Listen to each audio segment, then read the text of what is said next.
ships sailing on the ocean. We don't need no commotion. Big ships sailing on the ocean. Okay, I like this question. Do you think there might be a viable business prospect for a small foot ferry service? I'm going to be looking for business investment opportunities, especially those which provide a valuable community service and employment for locals. And like me, there are entrepreneurs who want to start up their own business so that they're not dependent on an employer. A few years ago, I wrote a book called Doing Business on Saipan, and I shared some, in addition to the process of actually setting up a business, I also shared some business ideas, and a lot of those still hold. One, if I can give you the best advice, well, to answer the question, there used to be a ferry service that ran between Saipan and Tinian, and that was before the garment factories closed, and that's another video. But before the garment factories closed, there were at least 20,000 additional residents here on Saipan. A lot of girls working, Chinese girls working in the garment factories, girls from Thailand, Vietnam, and so there was a lot more demand for the ferry to go to Tinian. A lot of them would go there to gamble, you know, at the casino.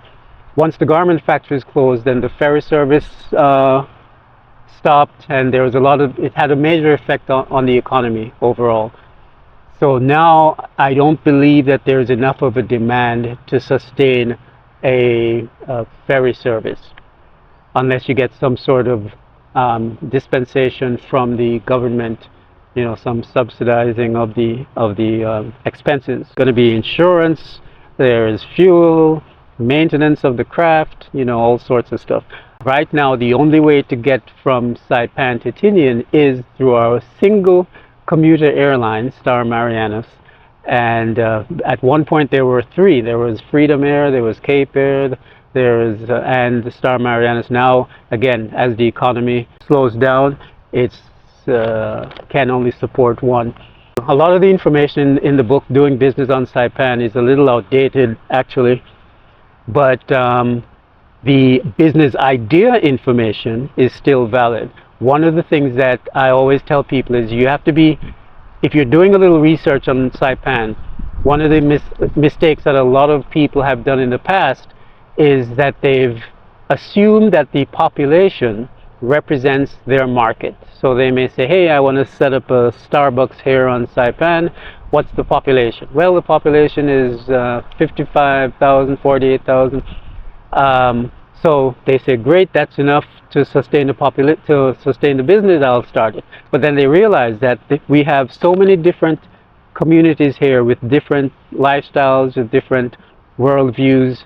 So you have a Filipino community that might be contract workers, you have the Chinese, you have Bangladeshis, you have Koreans, you have Japanese, and you know, just because a Starbucks works in the mainland doesn't mean that it'll work here, because culturally it may simply not be the thing for, you know, the Filipinos or the Koreans or the Japanese.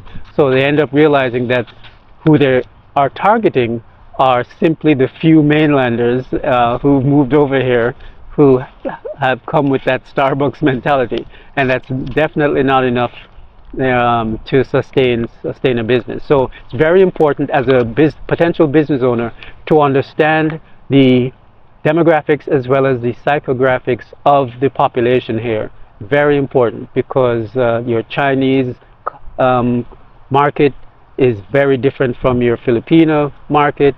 What they will spend money on will be different from what, you know, Chamorros and Carolinians and Pacific Islanders and Koreans and Japanese and Chinese and Thailanders will spend their money on. So you have to have a really clear understanding of who you're really targeting with your business.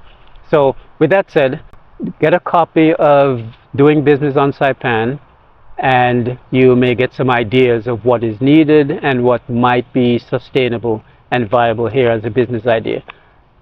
Thanks for the question. Talk to you in the next video. Subscribe. You know, hear what the man say.